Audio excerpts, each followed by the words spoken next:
Assassin's Creed Brotherhood holds an interesting place in the history of the Assassin's Creed franchise. On the tail of Assassin's Creed 2's success, Ubisoft decided to go all in on Ezio and create a game continuing 2's story while simultaneously developing AC3, which at the time was meant to be the franchise's foreseeable conclusion.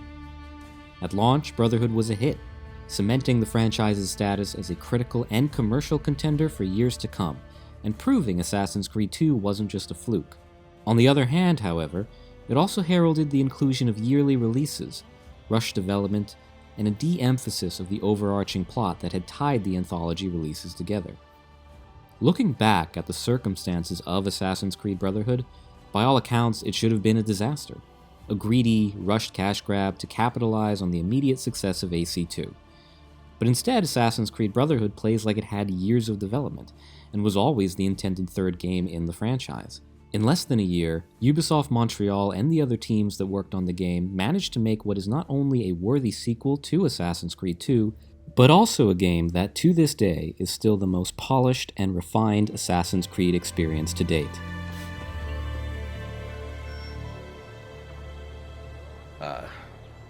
Roma. Yes, or what is left of it since the Borgia came to power. When taken objectively, Assassin's Creed Brotherhood is a smaller game than its predecessor, but when you play it, it feels just as large and grand as Ezio's freshman outing. If you include the DLC, AC2 featured 14 chapters, or sequences, making it a lengthy game for a decade where 20-plus hour single-player experiences weren't as in fashion as they are today. Brotherhood only has 9 sequences, and while Ezio gets 2 decades of life experience in AC2, Brotherhood walks the player through about a half-decade or so following the events of that game. This does make the game less of an epic, and at the time of launch it made it harder for me personally to get into that story. We had gone through so much in AC2, traveling throughout Italy and watching Ezio grow from the young ladies' man to the mature fighter who beats up the Pope in the basement of the Sistine Chapel. Brotherhood initially felt to me like an addendum, an epilogue whose content didn't matter nearly as much as what we had already seen. However, as time has gone on, I've come to appreciate the smaller scale of Assassin's Creed Brotherhood, and the downsizing done to both story and setting in order to create a more cohesive product. Brotherhood addresses its smaller scale by narrowing its focus to a single conflict in Ezio's life, within a single city. The game lays its cards on the table within the first 30 minutes of play, introducing the villain and making Ezio's motivations clear right off the bat. Cesare is established as a meaningful threat to Ezio, destroying Monteriggioni and murdering his beloved Uncle Mario, 2 major components of Assassin's Creed 2 that the player themselves had time to get to know and get attached to. We knew from this point that this wasn't going to be an optional side story. This was a devastating and world-changing event in Ezio's life, and a necessary play for any fan of the previous story. This smaller scale conflict is clear and concise. There's no hooded villain hiding in the shadows, there's no ancient being pulling the strings behind the scenes. Cesare took from Ezio, and Ezio wants to kill him.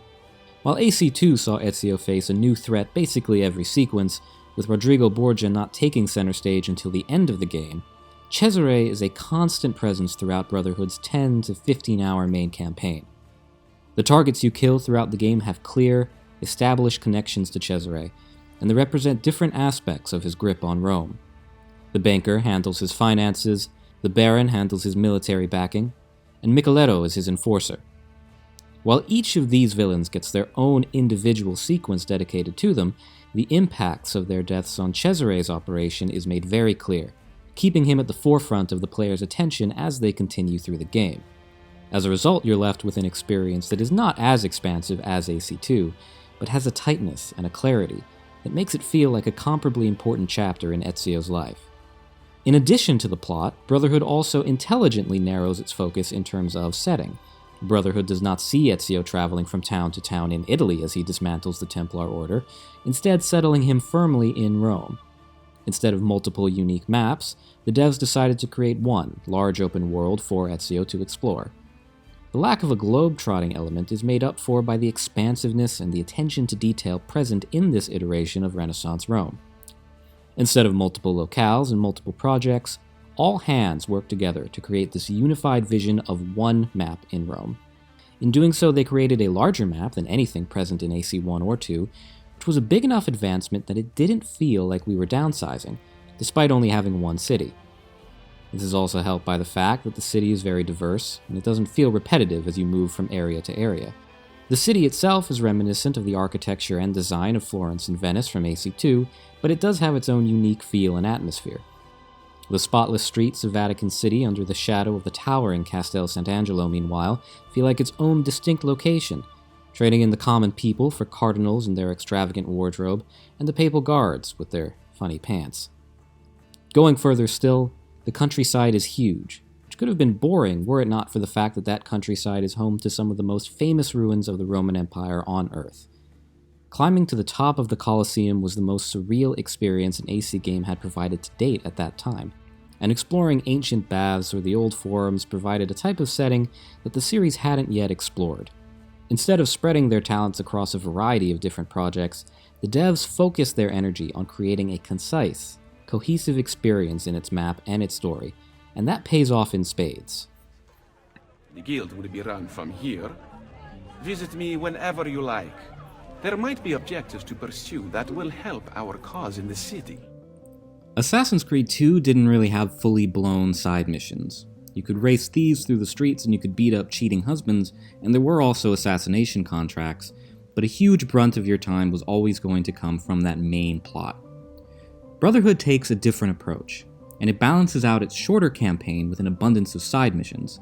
Now, while it was technically the first game to really include side content that connected with the story, it certainly wasn't the last, and later installments have relied a lot more on padding out the game time with this kind of side content as time has gone on. But none of these games handle the structure and the side content as cleanly and as organized as Brotherhood does. To this day, Brotherhood has the most concise and polished structure of any game in the series. Just like in AC2, Ezio is deeply in touch with the local underground, allying himself with the thieves, courtesans, and mercenaries of the city of Rome. In this game, each faction has their own unique set of missions. La Volpe and his thieves vie for supremacy over a rival gang in the countryside, Claudia works to rebuild the courtesan spy network in Rome, and Bartolomeo's wife, Penthesilea, provides Ezio with assassination contracts from Machiavelli. These plotlines are pretty run-of-the-mill, they're nothing special, but they do allow the player to get better acquainted with these factions. Now, what I love about this structure is that all of these missions are presented to the player initially in the main story. They get their own introductory mission there that you're required to do.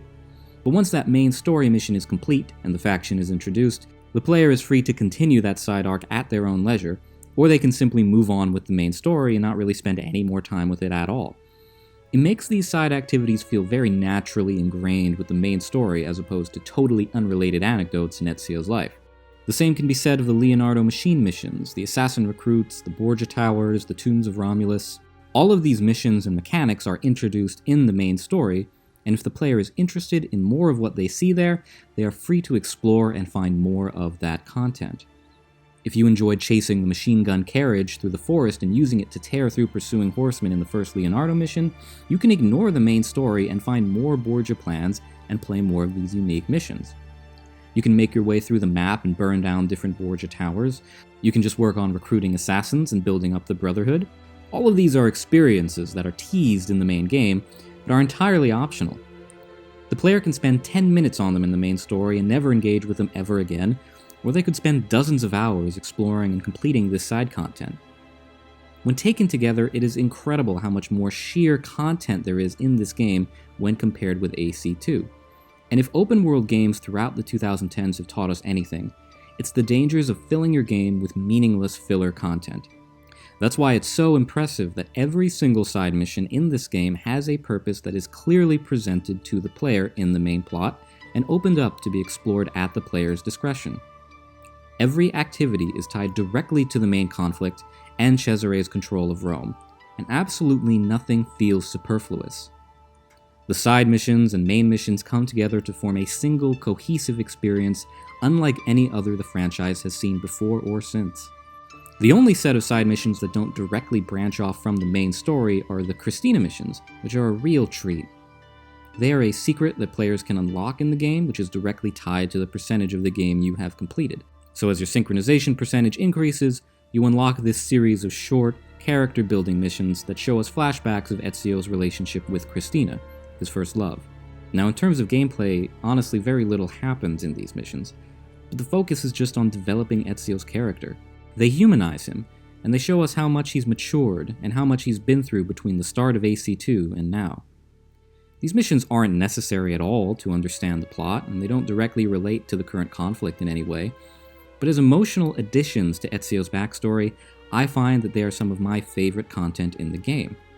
Because they're unlocked by completing more of the game, I found that they were one of my biggest motivators in making sure I was doing as much content as I could as I went through the game. Brotherhood doesn't have the most interesting or in-depth side missions in the series, but no other game in the series structures them in a way that is so organic and so clean.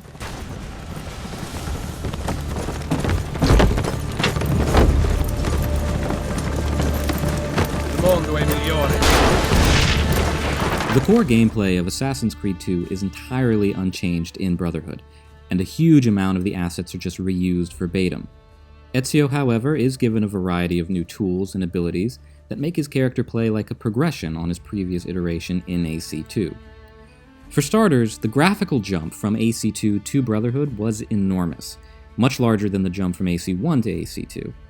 As beautiful as 2 was, it definitely had some iffy textures and some questionable character models that continued to haunt the game all the way to 2016 when the remastered version was released. Brotherhood doesn't have that problem. The textures and the facial models stand as some of the best of 2010. This clear effort to build upon the previous game's visuals as opposed to just recycling them definitely went a long way towards helping the player accept that as a new installment in the franchise as opposed to a between-games cash grab.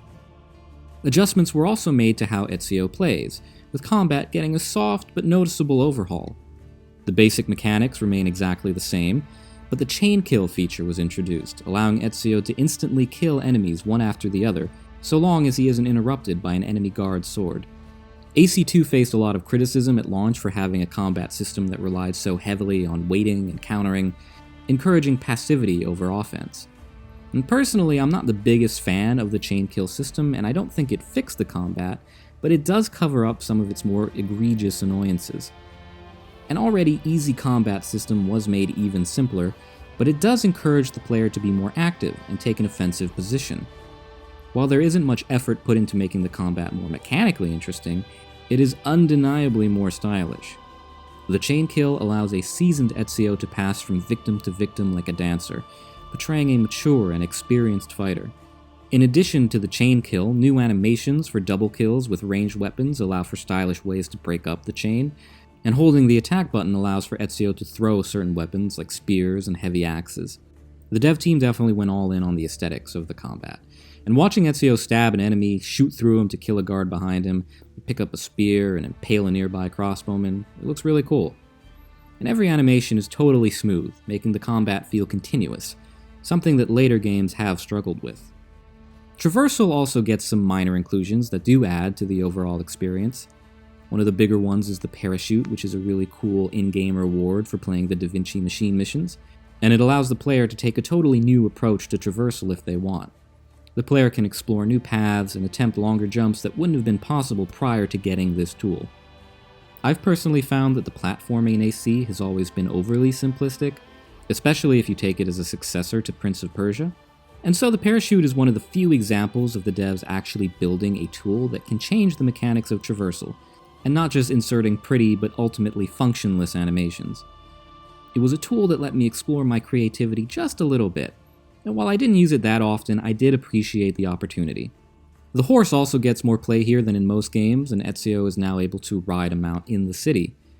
Horse riding really doesn't change much because how much could it? But being able to stand on the horse and jump seamlessly to parkour or onto an enemy's back is pretty cool, and it's enough to prevent it from feeling entirely the same. One of the few inclusions that actually did come out of left field, though, was the multiplayer, which would remain in the series until AC4 in 2013. The multiplayer saw you take control of a Templar operative placed into a training simulation to hunt down other players and practice your assassination abilities. Honestly, it was way more fun than it had any right to be. It was a really unique take on multiplayer, and it wasn't like anything else on the market at the time. I hit level 50 when it came out. I didn't really go beyond that, but I had a really good time. And I know a lot of people did stick with it for years and poured hundreds of hours into it. The multiplayer component definitely wasn't for everyone, and unfortunately it's not available on the remastered version, but it massively increased the potential length of the game and the amount of available content. The fact that something so unique from what existed before was included in a game with such a short dev period was pretty incredible. All of these inclusions, be they big or small, worked together to make what was essentially the same game mechanically feel like a really fresh expansion of what we got in AC2. Ah, well. Ezio, all is not lost. You made her smile. She will remember you now. It's hard to believe Brotherhood is now going on 11 years old, and I'll admit it's not my favorite game in the series, despite my love for it. However, the level of polish this game presents is honestly beyond anything this series has ever given us, and the passion that went into making this a fully fledged installment of the series is clear. They could have easily just made this a clone of AC2 and been done with it, but they went the extra mile to make this a unique and interesting experience. The devs took the basic core mechanics of AC2 and built upon that experience with small additions like cinematic combat and graphical updates that make the game feel like its own product, not just a clone of what came before. Its smaller scale story and single map allowed the devs to focus their efforts on perfecting the content they were working with. They built a main conflict that not only remained consistent throughout the entirety of the main plot, but also seamlessly and organically branched into almost every side story the game has to offer. The game isn't perfect. It's certainly very derivative of AC2, and there's way too many flags. I don't like those. But as its own product within the Assassin's Creed franchise, Assassin's Creed Brotherhood still sets the bar for being a polished game with concise mechanics and a clear, singular vision.